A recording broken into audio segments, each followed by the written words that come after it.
I don't believe in quantum physics when it comes to matters of the barbell. Well, what do you believe in? Well, I believe in the chalk, the rock, conventional deadlift, rate of perceived exertion, the hanging leg raise, low bar squats, good creatine. That the programming of CrossFit is self-indulgent, overrated crap. I believe Jeffrey Epstein did not act alone. I believe there ought to be a constitutional amendment outlawing foam rolling and the Smith machine. I believe in the hook grip, calories in versus calories out, lifting weights early in the morning rather than late at night after work, and I believe in sets of deep, long, slow tempo squats that feel like they last for 3 days. Good night. Okay.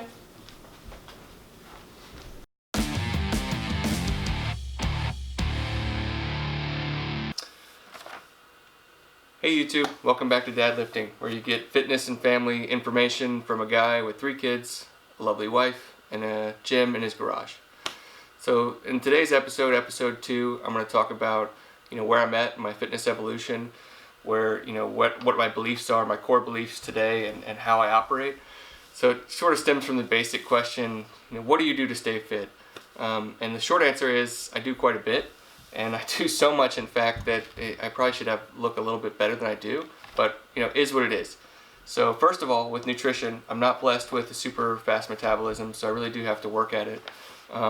First thing I do, it's worth noting, is I map out everything I'm going to eat the next day. So I put it into a fitness app, and then I will prepare my lunch.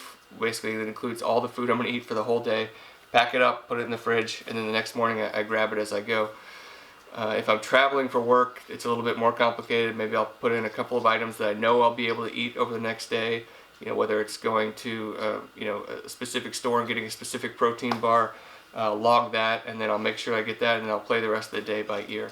I've gotten progressively better at it, obviously, over time, having done it for quite some time.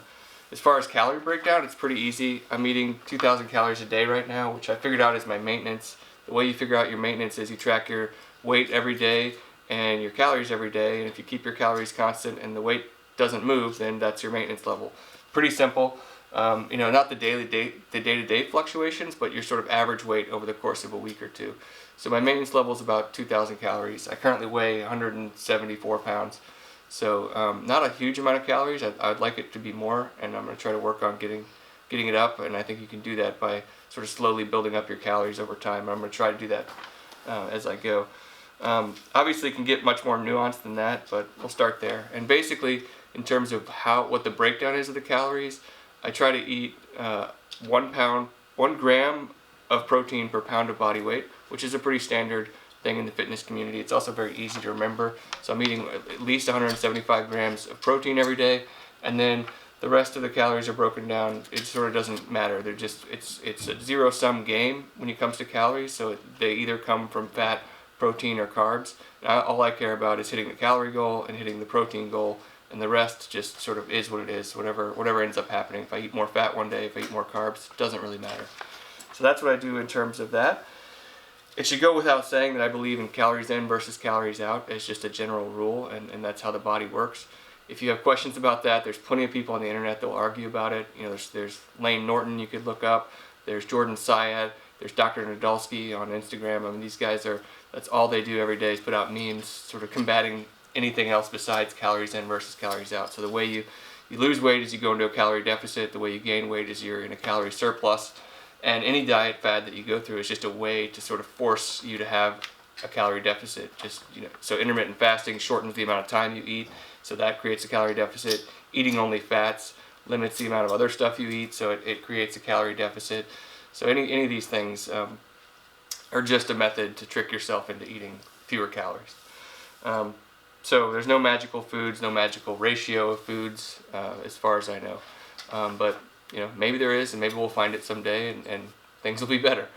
But as far as meal timing, it doesn't really matter. I tend to do intermittent fasting just because I've set out the amount of food that I'm going to eat for a day, and once I finish eating that amount of food, I just stop. I don't eat anymore.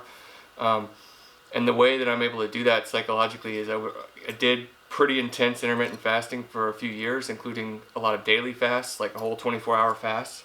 So I'm pretty confident in and it's really just about confidence. I'm confident that I'm able to shut it down food-wise for a day, and then go the rest of the day without eating, and it won't be too much of a struggle for me just because I've done it so many. I got the reps for doing it.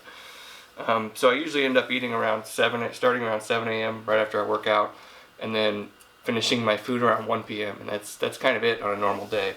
Obviously, it gets trickier when you're going traveling, doing conferences, eating out with clients or whatever, and that is kind of tricky, and I manage through that with just a few different fasting methods. Anyway, in terms of what I eat, a lot of foods I eat the same every day. So it's a lot of plain Greek yogurt on a daily basis. There's hard-boiled eggs. There's chicken. These are kind of the staples of the diet. A lot of steamed vegetables, Brussels sprouts, broccoli, asparagus, things like that. Almond butter sandwiches is something I like. Also, protein oats that I've made overnight is kind of a staple morning breakfast thing that I have, which I really enjoy. Just oatmeal that's put in their fridge overnight with some protein powder mixed into it. It's really nice. So that's what I do from a nutrition standpoint. Now maybe we could talk about training. Training is also pretty complicated, but using someone else's program is pretty helpful. It's just about finding the right kind of program. And so what I do is I lift 4 days a week, focusing on the compound movements, 3 main exercises in every session. So that leaves me with 12 heavy weightlifting slots per week. And then so I'm able to slot in all 4 of the main exercises. So that's squat, bench, deadlift, and overhead press, and variations of those in those 12 slots. And so I end up doing each one of those exercises 3 times per week. So I'm squatting 3 times a week. I'm deadlifting 3 times a week. Not the same kind of squat each time. I'll do sort of one really heavy competition squat day, and then the other 2 times that I deadlift will be some variation of deadlifting, for example. Same with squat and bench. And then so I use the RPE method, which is rate of perceived exertion, which is a way to auto-regulate the amount of weight that you've got on the bar, because you may be stronger. Just the way the body works is you're not always as strong as it's not a linear progression usually, especially after you get those newbie gains. And so you want a way to sort of judge yourself on a given training session how much strength you have to offer that day, and then you want to base your workout on that. There's a lot of videos about rate of perceived exertion that have been put out by Alan Thrall, the guys at Barbell Medicine. So right now I'm using a program from Barbell Medicine, Jordan Feigenbaum, Austin Baraki, very good, both medical doctors, and they've done a lot of work on programming, and they offer a lot of different programs for different people. So I'd recommend starting there for anybody, novice or advanced.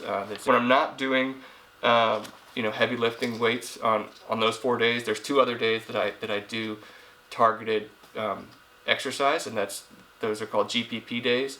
So the way that it's set up in this barbell medicine thing is, one day is a steady state cardio, so I'm doing like 25 minutes of cardio either on the rowing machine in just a sort of steady manner, or on the treadmill. And then the other day is a HIIT session, high intensity interval training, which is pretty short. It's just like 7 or 8 rounds where you're doing something very intense for 20 seconds, and then you're waiting another sort of minute and a half before you start again. Usually I'll do that on the rowing machine, but if it's nice outside, I do sprints sometimes, or do some kind of burpee thing if I have no space, or if I'm in a hotel gym, I can do some kind of brief CrossFit style workout. That's not the preference. And then so yeah, that's kind of what I do. The other stuff on the GPP days, you'll do some extra ab work and some upper back work, just because those things can handle a little bit more volume, and they usually need a little bit more volume. They tend to not be focused on by guys like me, because you can't really see the back.